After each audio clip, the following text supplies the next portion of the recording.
Scary Good. Welcome to the Scary Good channel. I'm your old pal Bigfoot.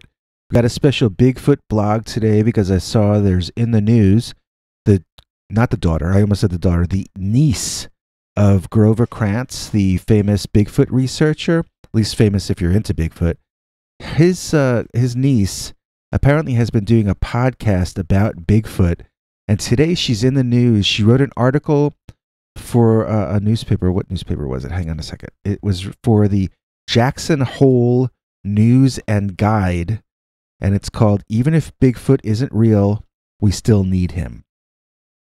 And then also she's being spoken about. She gave an interview with someone named Madeline Brand, who does a podcast called Press Play with Madeline Brand. I'm sure that's excellent. Oh, look, there's a photo. No, that's not Madeline Brand. That's Laura Krantz, the niece of Grover Krantz. Now, I had heard her a while back on some podcast, and I apologize, I don't remember what podcast it was, but she was being interviewed, and I was kind of surprised at how little she seemed to know about Grover Krantz and Bigfoot in general at the time. But this was a while back, and I think it was before she did her podcast, or maybe when she was just starting it. And she also had this NPR accent, I noticed at the time, which is funny because in this article today she mentions that she actually used to work at NPR, so I guess that's where she picked that up. So, now this is not a normal Bigfoot fan, and she never knew her uncle. Now, most of us know who Grover Krantz is, most of us watching this, because, well, I'm a Bigfoot, so that's how I know, and my human counterpart, alter ego, has been friends with different researchers over the years. Never met Grover Krantz, but obviously is a person who's going to know who Grover Krantz is. And it didn't seem like this lady knew any more than what she read on his Wikipedia page. So I was prepared to not like her article before reading it. And I'll just be blunt about that. But it's not so bad. And the thing is, I don't understand why she's in the news today, why she wrote this article and gave an interview, because it seems the theme is, or what she's trying to promote, is that she's no longer doing a podcast about Bigfoot. I don't understand why that's a reason to do a press tour, but whatever. Maybe, I guess I don't understand. But maybe she's trying to get a job doing non-Bigfoot related news now or something. So she stresses that she doesn't believe in Bigfoot, but then she kind of writes poetically about Bigfoot as though she does believe in him. And she seems to think that those nests that people find that the Olympia Project think are real Bigfoot nests, there's never been any DNA identified as Bigfoot coming from one of those nests, but there has been human DNA and they're human-sized. So I just kind of think, well, it's probably a person without a home building a nest to sleep in for a while until he can get inside, But I guess that's illogical. Anyway, so let's go and read parts of this article. I want to skim through it. I want to read parts of the beginning and parts of the end for different reasons. I don't like the beginning. I do like the end. Okay. So she starts off talking about how she got a letter, an email from someone who listened to her Bigfoot podcast, which was called Wild Thing, and felt compelled to write her. Now, most of the time she gets nice fan letters, she says, but every so often it's an angry diatribe. And then there are letters like this one, which says, "I know they exist. Without a doubt. I have been physically touched on the shoulder by one on a mini expedition in northeast Washington. They are good folk, the Sasquatch people. They are so much more than a wild thing in the woods." So I guess she thinks this person's crazy. She said, "I'm relieved it's not hate mail, but the letter leaves me asking why exactly I got myself into this." She spent the last 2 years researching and reporting on America's greatest myth, which is what she calls me. That's what she calls Bigfoot, America's greatest myth. How do you like that? That kind of annoyed me. She says, okay, she got into this to try and understand why a relative of hers, who was a professor of anthropology, she's talking about Grover Krantz, why he became obsessed with Bigfoot, putting his reputation on the line in the search for the creature. And then she says, "Now I wonder if I've jeopardized my own reputation as a serious journalist who has worked for NPR. Nice way to work the resume into the article there. Then she claims, I am not crazy. She means herself. She doesn't mean me, Bigfoot. She says, I am not crazy and I'm not alone. From the dawn of human history, we've shared stories about creatures outside the bounds of civilization, avatars of the wild. I'm sorry. Whatever. She's being sincere in her way.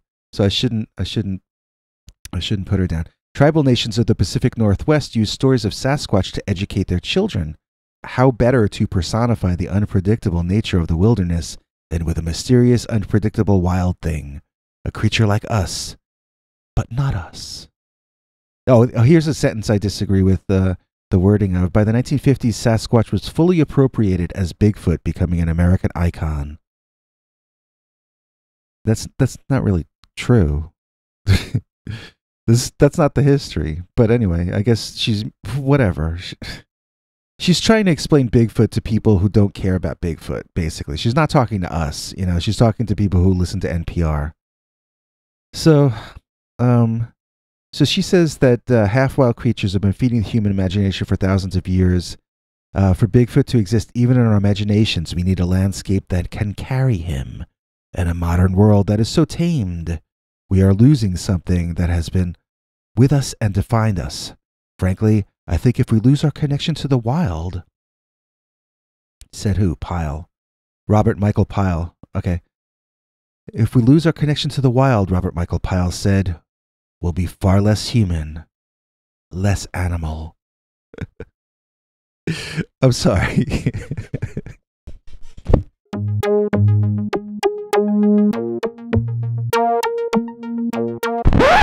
Then she gets more into this weird poetry stuff about what people want, you know, and I don't really agree with her. She just makes a lot of assumptions about what everybody's thinking based on, I guess, what she's thinking. But, you know, she seems like a kind of a privileged person. And even though she was related to Grover Krantz, she didn't ever study him growing up or anything like that. So I can't relate to what she thinks the world is like or what her dreams are. But she says we fantasize a future of supercomputers, self-driving cars, and delivery drones. Self-driving cars and delivery drones exist now. What is she talking about? Okay, anyway. Okay. So now she's going to talk about cryptozoology, and she's going to preach to us about what cryptozoology is, which I'm not sure she really understands. In fact, cryptozoology shares a common goal with its vaunted academic cousin conservation. To search for Bigfoot is to identify and protect biodiversity and habitat. So that's her excuse for her rich friends. It's like, it's not that I'm believing in a fictional, mythical creature. It's that, you know, it's the biodiversity. That's it. That's why I'm searching for Bigfoot and hanging out in Bigfoot nests made by homeless people. Last June, she says, I took a trip out to a gated private timberland.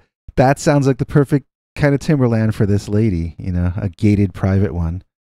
And it was in Washington's Olympia Peninsula. For months, I'd been hearing about some giant ground nests out there discovered by the owner of the land and now being studied by Bigfoot research group, the Olympic Project. Okay, well, alleged Bigfoot research group, the Olympic Project. That's the one that had the film of Chewbacca, and they were saying it was Bigfoot, remember? That's them. Okay, but you know, David Paulides was associated with them, so I don't know. Like, I always wondered, does that legitimize them or does that delegitimize him? I'm not sure. But anyway, let's finish with her nice poetic ending where she talks about why you shouldn't be mean to Bigfoot fans, okay? I mean, that's kind of cool. And you don't hear that too often from rich, fancy people. So she says, some of the world's great conservationists have been interested in cryptozoology, including World Wildlife Fund founder Peter Scott. Bigfoot enthusiasts are, at heart, naturalists.